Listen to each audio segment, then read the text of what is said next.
పెళ్ళైనా పండగైనా వేడుక ఏదైనా పట్టుచీరల ప్రత్యేక వేదిక వారాహి సిల్క్స్. సుమన్ టీవీ ప్రేక్షకులకు నమస్కారం. గురు పౌర్ణమి జూలై 29న అంటున్నారు. మరి గురు పౌర్ణమి విశిష్టత ఏమిటి? ఆ రోజు ఏ దేవత ఆరాధన చేయాలి? అలాగే వివాహం కాని వారు, ఆర్థికపరమైన ఇబ్బందులు పడుతున్న వారు ఆ రోజున ఏం పరిహారాలు పాటించాలి? ఈ వివరణ అంతా కూడా తెలియజేయడానికి ప్రస్తుతం మనతో పాటు ఉన్నారు ప్రముఖ జ్యోతిష్యులు బ్రహ్మశ్రీ నందిపట్ల శ్రీహరి శర్మ గురుగారు. వారితో మాట్లాడదాం. గురుగారు నమస్కారం. గురుగారు, వాగర్థ వివ సంపృక్తౌ వాగర్థ ప్రతిపత్తయే జగతః పితరౌ వందే పార్వతీ పరమేశ్వరౌ ఆదిత్యాయ చ సోమాయ మంగళాయ బుధాయ చ గురు శుక్ర శనిభ్యశ్చ రాహవే కేతవే నమః. శృంగేరి జగద్గురు పీఠాధిపతులకి, కంచి పీఠాధిపతులకి నమస్కారములు తెలియచేసుకుంటూ కార్యక్రమాన్ని ప్రారంభిద్దాం. గురుగారు, మొదటగా గురు పౌర్ణమి విశిష్టత ఏంటి? అసలు ఆ రోజు ఏ దేవత ఆరాధన చేయాలి అంటారు? ఖచ్చితంగా గురు పౌర్ణమి అనేటువంటిది వాడుక భాషలో వచ్చిందమ్మా. అవునా? మొదటి నుంచి కూడా ఆషాఢ మాసంలో వచ్చే శుద్ధ పౌర్ణమి రోజున వ్యాస పౌర్ణమిగా మనం ఆరాధన చేసుకునేవాళ్ళం. ఈ 20వ శతాబ్దం నుంచి దాన్ని గురు పౌర్ణమిగా మార్చుకుంటూ వచ్చారు. అయితే వ్యాస పౌర్ణమి ఎందుకు అన్నాము అనంటే, పూర్వము సోమకుడు అనేటువంటి ఒక రాక్షసుడు వేదాలు ఉన్న 4 వేదాలని కలిపి ఒక ముద్దగా చేశాడు. చేసిన తర్వాత అప్పుడు విష్ణు అవతార సంభూతుడైనటువంటి వ్యాసుడు ఆ సోమకుడిని అంతమొందించి ఆ యొక్క వేదాలని మళ్ళీ తిరిగి విభజించి చేశాడు. అంటే వేదం అంటే ఏంటి? జ్ఞానము అని అర్థం. ఒక్కొక్క వేదం ఒక్కొక్క రకమైన జ్ఞానాన్ని ప్రసాదిస్తుంది. ఆ జ్ఞానాన్ని ఏ వేదానికి అన్వయింప చెయ్యాలి, ఏ జ్ఞానం ఏ వేదానికి సంబంధించిందని పూర్తిగా విభాగము చేసినటువంటి మహానుభావుడు కాబట్టి ఆయన పేరు మీదుగా ఈ ఆషాఢ పౌర్ణమిని ఈ యొక్క సంబంధించినటువంటి వ్యాస పౌర్ణమిగా మనం కొలుస్తున్నాం. అనాదిగా చతురామ్నాయ పీఠాలైనటువంటి ఆదిశంకరాచార్యుల వారిని కూడా ఈ రోజున వ్యాస భగవానుని అర్చిస్తారు. ఆదిశంకరాచార్య వారి పీఠాలు శృంగేరి, పదరి, పూరి, ద్వారక, ఈ పీఠాలు ఉన్నాయి కదా, చతురామ్నాయ పీఠాలు. 4 దిక్కుల్లో 4 పీఠాలు ఏర్పరిచారు. ఈ ఆషాఢ పౌర్ణమి రోజున అద్భుతంగా జరుగుతుంది. వీక్షించేటువంటి ప్రేక్షకులు అవకాశం ఉంటే 29వ తారీఖు రోజున శృంగేరికి వెళ్ళి రండి.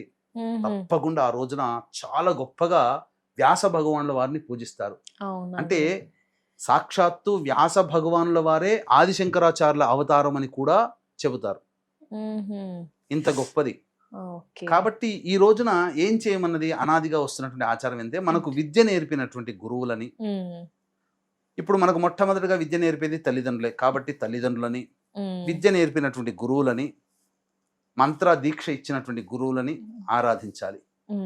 లేదా విష్ణువుని ఆరాధించే వాళ్ళు విష్ణు ఆలయంలో, శివుణ్ణి ఆరాధించే వాళ్ళు శివాలయంలో, అమ్మవారిని ఆరాధించే వాళ్ళు అమ్మవారిని గురువుగా భావించి మనం ఆ దేవాలయానికి చేరుకొని ఈ యొక్క 1970వ దశకం వచ్చేంత వరకు ఆ విధంగా ఆరాధన చేసేది.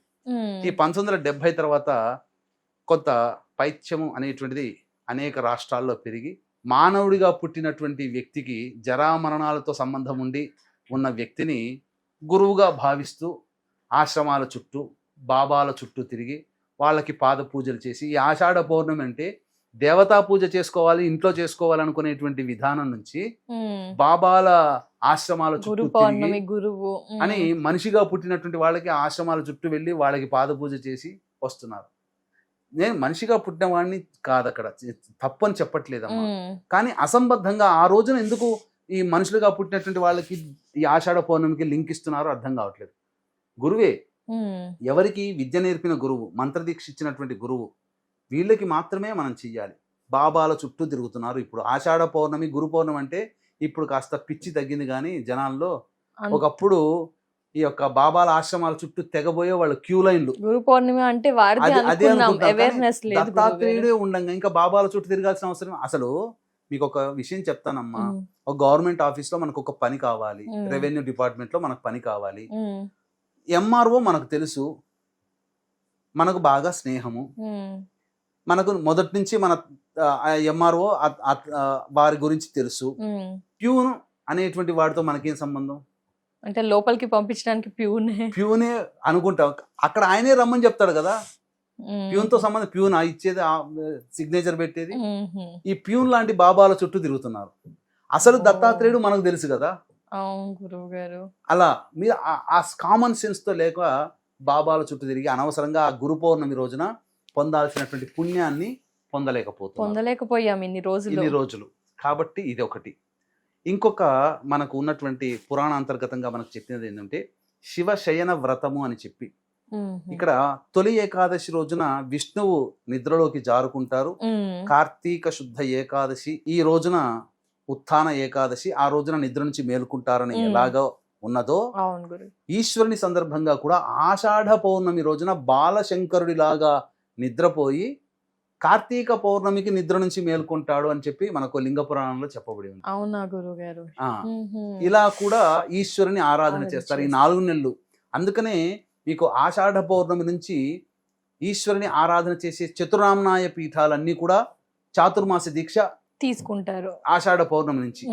విష్ణువుని ఆధారంగా చేసుకునేటువంటి మఠాధిపతులు, సన్యాసులు తొలి ఏకాదశి రోజు నుంచి చాతుర్మాస దీక్ష ప్రారంభిస్తారు. కాబట్టి ఇది ఏదైనా ఈ రోజున ఆదిశంకరాచార్యుల వారిని పూజించాలి, గురు పాదుకలని పూజించాలి, అలాగే వ్యాస భగవానుల వారిని అర్చించాలి. పెద్దవాళ్ళు మనకు లేరు కాబట్టి, ఇప్పుడు దొరకరు కాబట్టి వృద్ధాశ్రమాలలో ఈ రోజున ఖచ్చితముగా ఈ రోజున సంబంధించినటువంటి పండ్ల దానము, తినే పదార్థాలు, వస్త్రదానము లాంటివి అనాథలకి ఈ రోజున ఎంత చేస్తే ఆ పుణ్య ప్రభావం అంతగా ఉంటుంది. అంతేకాకుండా మనకు ఆర్థిక బాధలు తొలగిపోవడానికి, అలాగే కోరుకున్న జీవిత భాగస్వామి అమ్మాయికి లభించాలి అని అంటే ఇంట్లో చేసుకోగలిగేటువంటి 2 పరిహారాలు మనకు శాస్త్రంలో చెప్పబడ్డాయమ్మా. అవి పాటిస్తే చాలు. ఆ రోజు గురు పౌర్ణమి రోజు 29వ తారీఖు రోజున ఏంటో విషయాలు తెలియజేస్తాను. అలాగే ఏ సమస్యకైనప్పటికీ కూడా మనిషికి 2 రకాల పరిష్కారాలు, ఒకటి దైవ పరిష్కారం, 2 మానవ పరిష్కారం. మానవ పరిష్కారం అంటే మనగా చేసేటువంటిది, దేవతా పూజ లాంటివి. దైవ పరిష్కారం అంటే దైవ ఆరాధన, దైవం మంత్రాధీనం, తన్మంత్రం బ్రాహ్మణాధీనం. కాబట్టి బ్రాహ్మణుల ద్వారా చేయించుకోగలిగేటువంటిది. కాబట్టి ఇప్పుడు ఉన్నటువంటి సమాజంలో చాలా మంది అనేక రకాలైనటువంటి సమస్యలతో బాధపడుతూ ఉన్నారు. కాబట్టి పైగా 27వ తారీఖు నుంచి శని వక్రగతి ప్రారంభమైన తర్వాత 12 రాష్ట్రాల వారికి ఇబ్బందులు అనేటువంటివి ఉంటాయి. కాబట్టి ముందుగానే ఈ 12 రాష్ట్రాల్లో ఉన్నటువంటి ఇబ్బందులకి తొలగిపోవాలి. అలాగే దైవతానుగ్రహం అతి శీఘ్రంగా పౌర్ణమి రోజున శక్తి చాలా బలంగా ఉంటుంది. కాబట్టి ఆ రోజున మన పీఠమాధ్వర్యంలో సాయంకాలం 7 గంటలకి జాతకరీత్యా విద్య, వివాహ, ఉద్యోగ, దాంపత్య, అనారోగ్య సమస్యలు, శని వక్రగతి చేత 12 రాష్ట్రాలకి ఇబ్బందులు కాబట్టి ఈ 12 రాష్ట్రాల వాళ్ళకి కూడా చేసుకోవాల్సిందేనమ్మా.